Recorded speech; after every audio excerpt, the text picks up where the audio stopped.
Assalamualaikum warahmatullahi wabarakatuh. Selamat pagi anak-anakku sekalian. Pada pertemuan kali ini kita masih lanjutan membahas tentang bela negara untuk semuanya ya. Nah, semuanya apa Bu? Nah, kita masih kelanjutannya ya. Jadi bela negara dalam konteks Negara Kesatuan Republik Indonesia. Materi ini adalah materi terakhir ya di pertemuan terakhir. Semoga untuk teman-teman yang belum memahami materi ini masih bisa melihat atau mereview materi-materi berikutnya yang ada di Google Classroom. Oke, sebelum kita memulai pelajaran kali ini, kita awali dengan berdoa. Ya, kita baca doa belajar ya. Bismillahirrahmanirrahim. Raditu billahi robba wa bil islami dina wa bi Muhammadin nabiyya wa rasulah. Amin. Oke, selanjutnya di pertemuan kali ini apa aja sih yang harus kalian dapatkan ya? Yang pertama adalah kalian akan mengetahui ancaman terhadap keutuhan NKRI. Ya, karena pada pertemuan terakhir ini membahas tentang segala bentuk ancaman dan semangat dan komitmen persatuan dan kesatuan dalam mengisi dan mempertahankan Negara Kesatuan Republik Indonesia. Karena apa? Karena di materi sebelumnya kita telah mengetahui bagaimana cara membela negara, baik itu secara diplomasi, ya, perundingan, atau secara konfrontasi, yaitu dengan fisik ya. Oke, pada pertemuan sebelumnya juga dijelaskan mengenai bentuk-bentuk perjuangannya, itu di masa pasca kemerdekaan, jadi masa mempertahankan kemerdekaan. Nah, kalau untuk sekarang fasenya adalah kita mengisi. Selain mempertahankan, kita harus mengisi kemerdekaan. Baik, yang pertama akan saya jelaskan mengenai ancaman terhadap keutuhan NKRI. Nah, sebelum kita memahami tentang bentuk-bentuk dan segala jenis ancamannya, kita harus memahami dulu apa sih ancaman itu. Makna ancaman adalah ini berdasarkan Undang-Undang RI nomor 34 tahun 2004. Jadi ancaman adalah setiap upaya dan kegiatan baik dari dalam maupun dalam negeri ya, dalam ataupun luar negeri yang dinilai dapat mengancam atau membahayakan kedaulatan negara, keutuhan wilayah negara, dan keselamatan segala bangsa. Jadi ancaman itu ya tindakan-tindakan yang mengancam kondisi negara kita baik di dalam ya atau yang dari luar negeri. Nah, berikutnya apa aja sih gitu? Ancaman itu bisa dibedakan berdasarkan 3. Yang pertama ada jenis, sumber, dan bentuk. Jadi kalau berdasarkan jenis nih saya akan jelaskan. Pertama ancaman secara militer, yang kedua non militer, dan ketiga adalah hibrida. Jadi ancaman hibrida itu gabungan antara ancaman non militer dengan militer. Kemudian berdasarkan sumbernya, yang dari dalam negeri dan dari luar negeri. Terus berikutnya berdasarkan bentuk, ada yang nyata dan belum nyata. Mari kita bahas satu persatu. Oke, nah ini nih ancaman militer ya. Ancaman militer adalah bentuk atau tindakan ya dengan menggunakan senjata atau tidak. Ya, bisa dilakukan melalui tindakan fisik. Jadi kalau ancaman militer ini bisa bersenjata atau tidak bersenjata, tapi dilakukan melalui tindakan fisik. Nah, kayak apa sih bentuknya? Nah, kita lihat ya di gambar berikut ini. Contoh ancaman militer. Nah, ini ada agresi militer ya. Kalau kemarin di materi kemarin itu kita ada bahasan agresi militer 1 dan 2 ya. Nah, di sini ada pelanggaran wilayah. Jadi melewati batas wilayah. Misalnya ada negara lain, kapalnya itu melewati batas wilayah Indonesia, terus memasuki wilayah Indonesia dan mengambil sumber daya alam Indonesia tanpa seizin bangsa kita. Kemudian ada mata-mata atau spionase ya. Kalian sudah tahu mungkin ya bagaimana mata-mata itu bisa masuk ke dalam media sosial gitu, terus melalui GPS gitu kan, atau mata-mata melalui m-banking gitu kan, itu juga bisa. Yang berikutnya ada sabotase, jadi mengambil wilayah secara paksa. Nah, ini contohnya ya yang militer, yang non militer ya tadi. Nah, untuk yang militer kita bisa lihat lagi nih ya, yang di dalam negerinya kayak pemberontakan senjata, perang saudara, ancaman terorisme dalam negeri, atau gerakan separatisme ya, atau gerakan yang ingin memisahkan diri dari negara kita. Kemudian ancaman non militer. Jadi setelah ancaman militer tadi kita sudah tahu ya dengan senjata ataupun tidak dengan senjata, pokoknya tindakannya itu secara fisik. Kita bisa lihat kalau misalnya kita review dulu ya, di ancaman militer itu yang jelas kita bisa menemukan hal-hal yang sangat merugikan gitu. Kenapa? Karena pertengkarannya itu melibatkan banyak pihak ya. Apalagi yang perang saudara ya, kita pernah ada dulu perang saudara di wilayah Maluku ya. Banyak juga sih perang saudara, mungkin nggak hanya di Maluku Bu. Kalau misalnya anak sekolah tawuran itu bisa nggak Bu terkategori perang saudara? Bisa juga. Nah yang berikutnya nih, ancaman non militer. Jadi ancaman non militer ini bentuknya seperti pemikiran ya, ideologi atau cara pandang di bidang politik, ekonomi, sosial, budaya gitu. Baik itu dari dalam atau luar negeri. Nah, kalau non militer ini tidak terlihat langsung gitu kan. Kalau pakai tindakan fisik kita bisa melihat dia gitu. Misalnya kalau teman-teman lihat orang tawuran itu kan berhadapan gitu. Sedangkan kalau non militer ini bentuknya dalam pemikiran. Nah, contohnya apa nih? Nanti kita bahas ya. Mungkin kalau di non militer ini akan saya bahas juga mengenai bentuk pertahanan keamanan ya, selain dari ancaman yang sosial, politik, ekonomi, budaya ya. Ini akan saya bahas juga tentang pertahanan dan keamanan. Seperti apa? Ya ini hampir mirip ya, kalau untuk bentuk pertahanan keamanannya itu sama dengan ancaman militer. Di sini ada agresi, ada invasi, ada spionase, sabotase, atau memblokade wilayah. Itu yang mirip secara militer. Jadi bentuknya bisa kita lihat ya. Nah, untuk ancaman non militer ini ya, karena dia memasuki beberapa bidang kehidupan, tadi yang saya jelaskan di sebelumnya adalah bentuk pertahanan dan keamanan. Nah, di sini dalam bentuk ideologi saya akan jelaskan ya. Untuk ideologi adanya ingin mengganti Pancasila. Ya, jadi kalau misalnya ideologi itu kan cara pandang, cara berpikir kita. Ketika ada seseorang atau sekelompok masyarakat yang memang membentuk suatu komunitas ya, atau perkelompokan yang ingin mengganti Pancasila dengan ideologi yang lain, nah itu salah satu bentuk ancaman non militer. Kemudian di bidang politik nih, seperti apa bentuknya?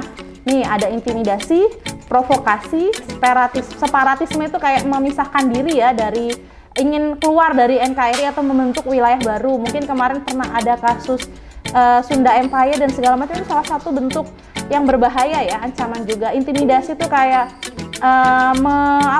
yang kuat menindas yang lemah gitu ya. Provokasi ya, itu menyebarkan isu-isu hoax ya. Dan di sini ada blokade politik. Kemudian untuk bidang ekonomi nih ya, yang pertama nih ya, pengangguran. Nah teman-teman bisa lihat atau anak-anak kalian bisa lihat kondisi lingkungan kita, adakah yang masih banyak pengangguran, terus infrastruktur yang buruk, daya saing yang rendah, sistem ekonomi yang rendah dalam menghadapi ekonomi global. Yang jelas ya, kita akan atau sudah sebetulnya sih memasuki globalisasi ekonomi. Hanya saja daya saing masyarakat kita itu masih harus ditingkatkan kembali agar kualitas produk kita tidak kalah dengan dari luar negeri ya. Yang berikutnya nih, dalam sosial budaya, kemiskinan, kebodohan, penetrasi budaya asing. Nah ini nih, kita kalau malas belajar berarti itu merupakan ancaman. Kalau kita juga bodoh, ya kita juga itu ancaman. Kalau kita miskin, sebetulnya kemiskinan, kebodohan itu dekat sekali gitu ya, gitu. Nanti pengangguran, wah itu bisa merebak dari semua bidang kehidupan. Jadi kalau teman-teman pahami, ancaman yang bentuknya seperti ini tuh kadang lebih berbahaya ya dibanding yang ketemu fisik langsung. Nah, ini nih ada tabel dan kita harus tahu akibatnya ya. Jadi sebab akibatnya. Nah, kalau di ideologi ini ada contohnya ya. Penyebaran ideologi komunis, akhirnya contohnya ya tidak percaya dengan adanya Tuhan atau tidak mempunyai agama. Bisa juga ingin mengganti ideologi Pancasila ya. Jadi kalau di sejarahnya kan kita di materi sebelumnya juga membahas ini ya. Kemudian di bidang politik ada KKN ya. Contohnya nih, wakil rakyat yang membagi-bagikan uang saat pemilu. Wah ini mah serangan fajar ya kalau sebelum pencoblosan nih biasanya. Terus ekonomi itu pasar bebas regional dan internasional. Contohnya nih banyak produk luar masuk ke dalam negeri ya. Ini ancaman-ancamannya. Jadi sosial budaya pun sama. Globalisasi kok jadi ancaman sih Bu? Bisa secara positif, globalisasi itu juga memberikan nilai yang baik buat kita gitu, karena kan yang jauh menjadi dekat, tetapi yang dekat itu bisa menjadi jauh ya kan. Ya contohnya paling gampang dalam hal komunikasi, teman-teman kalau lagi ngumpul misalnya nih megang HP semua, itu bisa menjadi ancaman, tidak ada komunikasi, akhirnya kalian jadi individualisme. Nah kalau di sini contohnya nih meniru budaya luar negeri yang tidak sesuai dengan budaya Indonesia. Jadi lebih suka budaya asing daripada budaya sendiri. Ya mungkin yang suka K-pop ya nggak masalah ya, tetapi tetap mencintai kebudayaan kita. Yang berikutnya nih pertahanan dan keamanan, terorisme ya di sini contohnya. Nah apa nih bahayanya nih bisa melakukannya terorisme itu tidak hanya di fisik ya, tetapi secara media sosial kayak bentuk ancaman, atau teman-teman pernah melihat orang diancam melalui HP ya kan, atau di Facebook gitu kan, ini banyak ya contohnya. Nah nih ancaman dalam bidang ekonomi dan sosial budaya, kita bisa lihat lagi nih ya, ancaman globalisasi. Nah ini masih masuk ke dalam poin ancaman non militer ya, dalam bidang ideologi nih sebetulnya. Jadi globalisasi itu kan mendunia ya, yang artinya kita bisa kemana saja. Kalau kita lihat gambar ini ya, sangat mudah, kalian mau kemana aja itu sangat mudah. Kalian mau beli makanan yang ada di luar pun ya, kayak misalnya contoh lah, kenapa sih Bu produk-produk Korea tuh bisa mudah didapatkan di Indonesia? Ya karena adanya globalisasi ini, semakin banyak perusahaan asing di kita, dan kita juga bisa kok seperti itu. Nah ini kita bahas dulu ya. Untuk bidang ekonomi, pasar nasional dikuasai oleh barang-barang impor. Nah ini nih ancaman juga nih. Kemudian budaya tidak hemat atau konsumtif. Jeleknya bukan saya ingin menjelek-jelekan bangsa kita ya, tapi ada jeleknya nih, bangsa kita itu terkadang menjadi pembeli yang aktif, tapi untuk menciptakan produk, nah ini harus ditiketkan kembali. Jadi pasar budaya di Indonesia itu kalau ada produk baru, biasanya kalau budaya konsumtif itu kita jadi kayak ingin membeli sesuatu itu lagi. Ini ada yang update, akhirnya beli lagi. Padahal kan barangnya yang sebelumnya masih baik atau masih bagus kondisinya. Kemudian masuknya tenaga kerja asing. Nah ini ya, jadi bukan cuma ada sekolah-sekolah yang tipenya sama dengan yang ada di luar negeri di Indonesia, tetapi tenaga kerjanya pun dari luar negeri. Ini bisa kita lihat lah, mungkin beberapa sekolah atau kampus atau perguruan tinggi negeri atau sekolah-sekolah dasar itu ada yang sudah tenaga kerjanya dari luar. Nah kalau untuk sosial budaya nih, kita bisa lihat ya, gaya hidup hedonis ya, konsumtif juga termasuk Bu. Iya, karena kalau udah ngomongin ekonomi pasti akan berhubungan juga dengan sosial budaya, yang lebih kesuka ke westernisasi, atau nanti nasionalismenya jadi kurang ya kan. Di sini sopan santun, moral etika, hilangnya nilai gotong royong, ini bahaya ya sebetulnya. Akhirnya menjadi individualisme dan lunturnya nilai-nilai keagamaan. Yang berbahaya ya itu ya, jadi sampai kalau kita melihat hari ini gitu ya, Bu kenapa sih anak-anak sekarang mungkin berjilbab Bu, tapi kalau suruh ngaji misalnya nggak bisa gitu kan. Pernah ada tuh di YouTube ya kan, teman-teman pernah lihat mungkin tes dong ini rukun iman atau rukun Islam, saya pernah lihat itu dan mereka tidak bisa menjawab, padahal kan berjilbab dia muslim gitu misalnya. Nah ini karena pengaruh yang menjadi ancaman tapi kita tidak sadar gitu ya. Ini bahaya ya, tapi kita harus melawan itu sebetulnya. Nah nih ancaman yang hibrida nih yang akan saya bahas. Jadi kalau hibrida ini kan bentuknya gabungan ya antara militer dan non militer. Nah di sini ancaman hibrida adalah sebuah strategi militer yang memadukan antara perang konvensional, perang yang tidak teratur ya, dan ancaman perangnya itu bisa lewat dunia maya. Jadi kayak serangan nuklir juga bisa tuh dari dunia maya. Biasanya dia juga bisa bentuknya dengan senjata biologi dan kimia, alat peledak improvisasi, dan perang informasi. Jadi selain berita hoax, selain virus bisa jadi sebuah ancaman loh gitu. Jadi kalau kita merasa virus itu penyakit, bisa juga itu adalah ancaman gitu untuk melemahkan suatu negara misalnya. Kalau corona ini bisa dikatakan ancaman nggak Bu? Ya mungkin bisa jadi gitu kan. Kita tidak tahu ya sebenarnya seperti apa. Kita fokus dulu ya ke berikutnya. Nah ini berdasarkan sumbernya, ancaman berdasarkan sumbernya ada dari dalam dan luar negeri. Dari dalam ini adalah bentuknya itu ancamannya ya memang asalnya dari dalam negeri gitu ya. Kalau yang dari luar jelas itu pasti dari luar negara kita. Sedangkan kalau dalam bentuknya yang nyata nih, yang nyata itu ya memang sering terjadi di hadapan kita, berasal dari dalam negeri atau luar negeri. Yang jelas ini membahayakan NKRI. Kalau yang belum nyata, nah yang belum nyata ini bisa jadi dalam bentuk konflik terbuka atau perang konvensional. Bentuknya masih sama ya gitu. Nah di sini kita bisa lihat gambarannya nih. Kalau perang konvensional bentuknya seperti apa ya gini. Jadi bisa kemungkinan kalau belum nyata dia konfliknya terbuka, terus juga kecil kemungkinan sih terjadi ya, tapi karena belum nyata ya belum bisa kita lihat lagi gitu ya seperti apa, dan ini harus hati-hati ya karena belum nyata.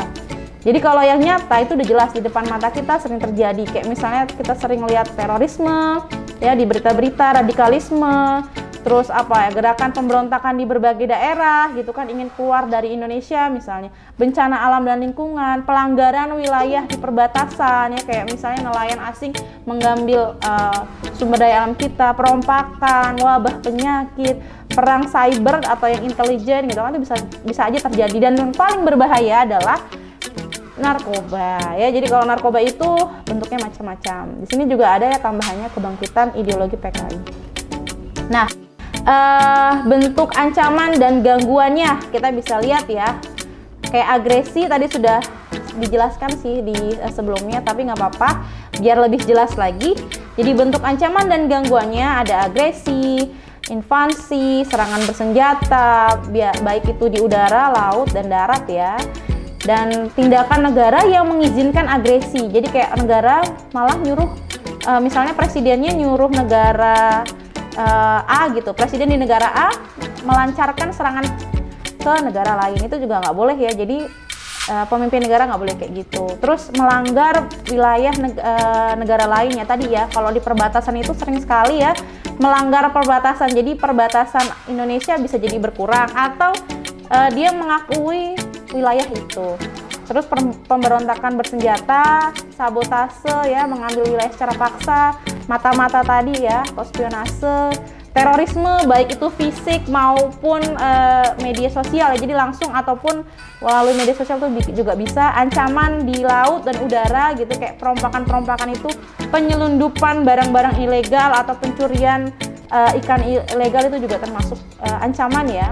Konflik yang terjadi antar kelompok masyarakat atau konflik komunal.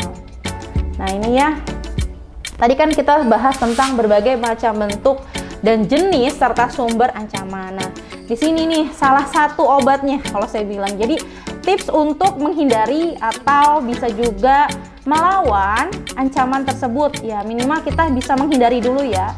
Jadi selain adanya ancaman, perlu dengan semangat dan komitmen persatuan dan kesatuan dalam mengisi kemerdekaan. Jadi semoga ancaman yang tadi bisa hilang dengan cara pertama, kita memiliki sikap patriotisme, yang kedua adalah nasionalisme. Di materi kelas 7, makna patriotisme dan nasionalisme ini selalu saya dengungkan ya, bahasanya mungkin saya ingat-ingat kembali gitu, biar teman-teman itu tahu kalau saya rela berkorban, maka saya termasuk ke dalam jiwa patriot. Kalau saya mencintai negara saya sangat nasionalis. Nah, kita bahas dulu ya. Apa saja nih gitu semangat tersebut? Nah, pertama, kita harus rukun. Yang kedua, kita mematuhi aturan yang sudah ada gitu ya. Kemudian sebagai warga negara yang baik, yang membayar pajak ya. Terus menjaga nama baik negara kita. Jadi jangan sampai kita bersikap yang tidak baik gitu ya. Terus kalau yang sudah 17 tahun ke atas, kalau ada pemilu, baiknya kita ikut pemilu. Jangan sampai kita golput ya, tidak memilih gitu. Itu sama aja kita apatis. Gimana mau bela negara kalau cuma nyoblos aja buat pemilu nggak mau misalnya. Terus toleransi antar umat beragama. Nah di sini kita bisa lihat nih, gimana sih kita mau rukun, gimana kita mau saling tolong menolong kalau kita tidak ada toleransi antar umat beragama. Kemudian kita menjaga kedaulatan Republik Indonesia ya tadi ya, mungkin kalau yang di wilayah perbatasan baiknya saling komunikasi yang baik lah gitu. Makanya tentara-tentara itu merupakan garda pertama dalam menjaga atau membela negara ya, karena di perbatasan itu biasanya tentara-tentara banyak sekali. Berikutnya adalah menciptakan ketahanan nasional. Ini ya penting sekali. Nah, materinya sepertinya sudah selesai ya. Terima kasih buat kalian yang sudah mau mendengarkan dan menyaksikan materi kali ini ya. Semoga kita sebagai anak Indonesia ya memang bela negaranya wajib belajar melalui apa? Melalui mapel ini ya. Semoga kalian bisa paham. Kalau ada yang kurang paham bisa silakan hubungi ibu. Wassalamualaikum warahmatullahi wabarakatuh.